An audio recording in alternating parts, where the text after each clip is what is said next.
વડોદરા મહાનગરપાલિકા દ્વારા વર્ષ 2006-07થી શરૂ કરાયેલી આ સેવા જે વડોદરા શહેરમાં વસતા અને આર્થિક રીતે જેમને સહાયની જરૂર હોય આવા પરિવારોમાં જ્યારે હૃદયની શસ્ત્રક્રિયા જેવી સારવાર કરાવવાની જરૂરિયાત ઊભી થાય અને ત્યારે આ પરિવારને આર્થિક બોજો વધતો હોય છે ત્યારે વડોદરા મહાનગરપાલિકા આવા પરિવારોની સહાય માટે આગળ આવે છે. વડોદરા મહાનગરપાલિકાના 19 વોર્ડમાંથી કોઈપણ વોર્ડના કાઉન્સિલરશ્રી દ્વારા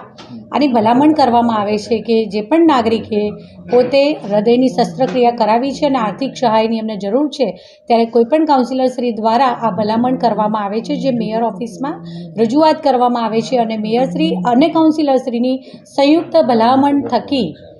જેઓની વાર્ષિક આવક 60,000 રૂપિયા સુધીની હોય છે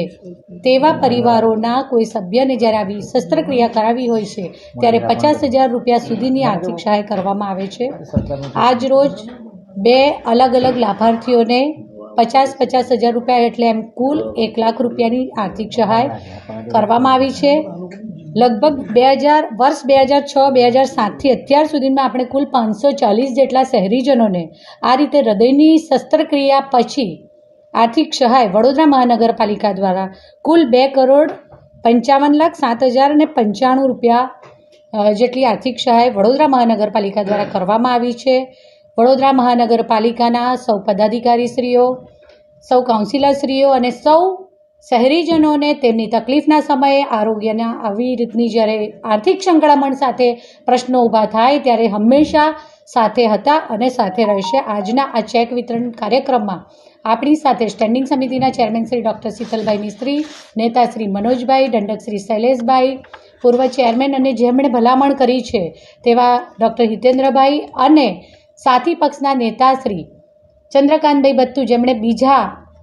જે લાભાર્થી છે તેમની ભલામણ તેમના દ્વારા કરવામાં આવી હતી. બંને જણને આપણે એમની તબિયત સારી રહે તેવી ઈશ્વરને પ્રાર્થના કરીએ છીએ. લાભાર્થીઓમાં શ્રી મુકુંદભાઈ બાલચંદ્ર સુરતકર જેમને આપણે 50,000 આર્થિક સહાય વડોદરા મહાનગરપાલિકા દ્વારા એનો ચેક અર્પણ કરવામાં આવ્યો છે અને શ્રી ચંપાબેન બળવંતભાઈ વસાવા જેમને પણ 50,000 રૂપિયાનો આર્થિક સહાયનો ચેક આજરોજ અર્પણ કરવામાં આવ્યો છે. આભાર.